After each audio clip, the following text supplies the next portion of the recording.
ಪರಿಷತ್ನ ವಿಪಕ್ಷ ನಾಯಕರಾದಂತಹ ಛಲವಾದಿ ನಾರಾಯಣ ಸ್ವಾಮಿ ಅವರಿದ್ದಾರೆ.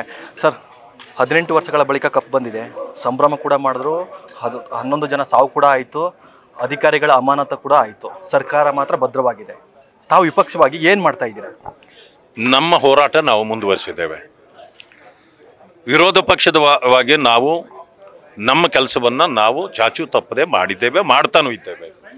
ಆದರೆ ಈ ಸರ್ಕಾರ ಮಾನ ಮರ್ಯಾದೆ ಇಲ್ಲದ ಸರ್ಕಾರ ಇದು. ಯಾಕೆಂತಂದರೆ ಇವರ ಕ್ರೆಡಿಟ್ ವಾರ್ನಲ್ಲಿ 11 ಜನ ತೀರ್ಕೊಂಡಿದ್ರು ಕೂಡ ಇವರು ಸಂಭ್ರಮಾಚರಣೆ ಮಾಡ್ತಾರೆ. ಇದೇನು ದೇಶ ಗೆದ್ದು ಬಂದದ್ದಲ್ಲ, ಇದು ಈ ಕ್ರಿಕೆಟು ಬಾಜಿ ಕಟ್ಟೋ ಕ್ರಿಕೆಟ್. ಇದು ದುಡ್ಡು ಹಾಕಿ ದುಡ್ಡು ಎತ್ತೋ ಕ್ರಿಕೆಟ್. ಎಷ್ಟೋ ಜನರು ಇದರಲ್ಲಿ ಪ್ರಾಣಗಳು ಹೋಗಿದೆ, ಕುಟುಂಬಗಳು ಹಾಳಾಗಿದೆ. ಇವತ್ತಿನವರೆಗೂ ಕೂಡ ಆನ್ಲೈನ್ ಗೇಮ್ ಆಡ್ತದಲ್ಲ, ಅದೇ ಥರ ಇದು ದುಡ್ಡು ಹಾಕೋದಷ್ಟೇ. ಅದರಿಂದ ಇಂಥದ್ದನ್ನು ತಂದು ನೀವು ಅವ್ರು ಗೆದ್ದಿರೋದಕ್ಕೆ ನೀವು ಅವ್ರಿಗೆ ಕಾಂಗ್ರಾಚುಲೇಷನ್ ಅಂತ ಹೇಳ್ಬಿಡಿ, ಒಂದು ಪತ್ರ ಬರೆದು ಬಿಡಿ.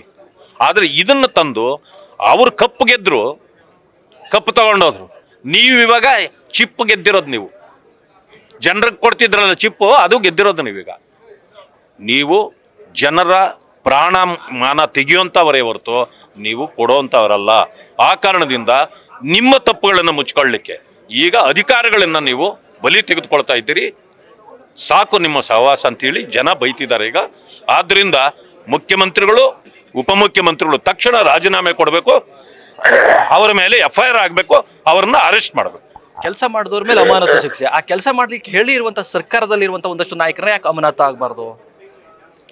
ನೋಡಿ, ಈಗಾಗಲೇ ಪ್ರೆಸ್ ಕಾನ್ಫರೆನ್ಸಲ್ಲೂ ಹೇಳಿದೆ, ಇದರಲ್ಲಿ ಗೋವಿಂದರಾಜ್ ಅವರ ಹೆಸರಿದೆ. ನೀವು ಮಾಡ್ರಿ, ನಾನಿದ್ದೇನೆ ಅಂತ ಹೇಳಿದ್ರು ಅಂತೇಳಿ ಕುಮಾರಸ್ವಾಮಿ ಅವರು ಈಗಾಗಲೇ ಹೇಳಿದ್ದಾರೆ. ಇನ್ನೂ ಇದರಲ್ಲಿ ಭಾಳ ಬೇರೆ ಬೇರೆಯವರು ಇದ್ದಾರೆ. ಇವರು ನಮ್ಮ KCA ಸೆಕ್ರೆಟರಿ ಇದಾರಲ್ಲ ಸ್ಟೇಡಿಯಮಲ್ಲಿ, ಅವ್ರಿಗೇನಿಲ್ಲಿ ವಿಧಾನಸೌಧದಲ್ಲಿ ಏನು ಕೆಲಸ? ಅವರು ಬಂದು ವೇದಿಕೆಯಲ್ಲಿದ್ದರು. ಆಮೇಲೆ DK ಶಿವಕುಮಾರ್ ಅವರು ಸಂಭ್ರಮಾಚರಣೆಗೆ ಅಲ್ಲಿ ಹೋದಾಗ ಅವರಿಬ್ಬರೇ ಇದ್ರು ಅಧ್ಯಕ್ಷರಲ್ಲಿ, ಅವರು ಕೂಡ ಇದರಲ್ಲಿದ್ದಾರೆ.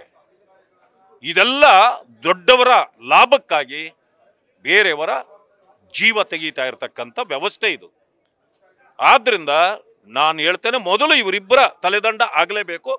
ದೊಡ್ಡ ಹೋರಾಟವನ್ನು ನಾವು ರೂಪಿಸಂತವರಿದ್ದೇವೆ. ಇದೆಲ್ಲ ಖಾಸಗಿಯಾಗಿ ಗೆದ್ದಿರುವಂಥವರನ್ನ ಶಕ್ತಿಸೌಧದ ಮುಂದೆ ಒಂದು ಸನ್ಮಾನ ಮಾಡುವಂಥ ಕಾರ್ಯಕ್ರಮ. ಈ ವಿಚಾರದಲ್ಲಿ ನಾವು ಹೇಳೋದಾದ್ರೆ, ಸರ್ಕಾರದ ಅನೇಕ ಕ್ರೀಡಾಕೂಟದಲ್ಲಿ ಸಾಕಷ್ಟು ಪ್ರಶಸ್ತಿ ಬಂದಿದೆ. ಉದಾಹರಣೆ ಹೇಳೋದಾದ್ರೆ, ಈಗ ವರ್ಲ್ಡ್ ಕಪ್ ಗೆಲ್ಲಿಸಿದಂತಹ ರಾಹುಲ್ ದ್ರಾವಿಡ್ ಅವರು ಕೂಡ ಕೋಚ್ ಆಗಿದ್ರು, ಅವ್ರಿಗೊಂದು ಸನ್ಮಾನ ಇಲ್ಲ. ಅಲ್ಲಿ ಯಾರಿಗೂ ಇವರು ಸನ್ಮಾನ ಮಾಡುವಂಥದ್ದಲ್ಲ. ಈಗಲೂ ಇವ್ರ ಸನ್ಮಾನ ಮುಖ್ಯ ಆಗಿರಲಿಲ್ಲ. ಏನು ಸನ್ಮಾನ ಮಾಡಿದ್ರು ಅವರು? ಅವರೇ ತಂದ ಕಪ್ಪನ್ನು ಇವರೋಗಿ ಮುತ್ತಿಟ್ರು ಅಷ್ಟೇ, ಇನ್ನೇನು ಮಾಡಿಲ್ಲ ಅವ್ರಿಗೆ. ಆದರೆ ಅವ್ರಿಗೇನಾದರೂ ಬಹುಮಾನ ಘೋಷಣೆ ಮಾಡಿದ್ರ? ಏನೂ ಇಲ್ಲ. ಗೆದ್ದಿದ್ದು ಅವರು, ಅದರ ಕ್ರೆಡಿಟ್ ತಗೊಳ್ಬೇಕು ಅಂತೇಳಿ ಇವರು ಈ ನಾಟಕಗಳನ್ನೆಲ್ಲ ಮಾಡಿ ಜನರ ಬಲಿ ತೆಗೆದುಕೊಂಡಿದ್ದಾರೆ. ಆದ್ದರಿಂದಾಗಿ ಅದು ಖಾಸಗಿ ಆಟ, ಇವ್ರದ್ದು ಖಾಸಗಿತನದ ವ್ಯವಹಾರ ಅಲ್ಲ. ಈಗ ಅಧಿವೇಶನ ಏನಾದರೂ ಕೂಡಲೇ ಕರೆಯುವಂತಹ ಒಂದು ಸಾಧ್ಯತೆಗಳು ಇದೆಯಾ? ಅದನ್ನು ನಾವು ಈಗಾಗಲೇ ಸಭೆ ಕರೆಯೋರಿದ್ದೇವೆ, ಮಾತಾಡಿ ಆಮೇಲೆ ನಂತರ ಹೇಳ್ತೇವೆ. ಬಿಜೆಪಿ ಪ್ರತಿಭಟನೆ ಏನಾದರೂ ಇದೆಯಾ? ರೂಪರೇಷೆಗಳೇನೋ ನಡೀತಾ ಇದೆ, ಚರ್ಚೆ ಆಗ್ತದೆ? ಅಲ್ಲ, ಮಾಡಬೇಕು ಅಂತಿದೆ. ಗವರ್ನರ್ ಅವ್ರನ್ನ ಭೇಟಿ ಮಾಡ್ಬೇಕಂತಿದ್ವಿ, ಅವರು ಊರಲ್ಲಿಲ್ಲ. ಸೊ ಈಗ ಅನೇಕ ಕ್ರಮಗಳನ್ನು ನಾವು ಕೂಡ ಜರುಗಿಸ್ಬೇಕು, ಮಾಡ್ತೇವೆ. Okay, thank you. ಧನ್ಯವಾದ. ಇವಿಷ್ಟು ಪರಿಷತ್ನ ವಿಪಕ್ಷ ನಾಯಕರಾದಂತಹ ಛಲವಾದಿ ನಾರಾಯಣ ಸ್ವಾಮಿ ಅವರ ಮಾತಾಗಿತ್ತು. ಕ್ಯಾಮ್ರಾಮನ್ ಅವಿರಾಜ್ ಜೊತೆ Ganapati, news first, Bengaluru. News first, ನಿರ್ಭೀತಿಯಿಂದ ನಿಮ್ಮ ಪರವಾಗಿ.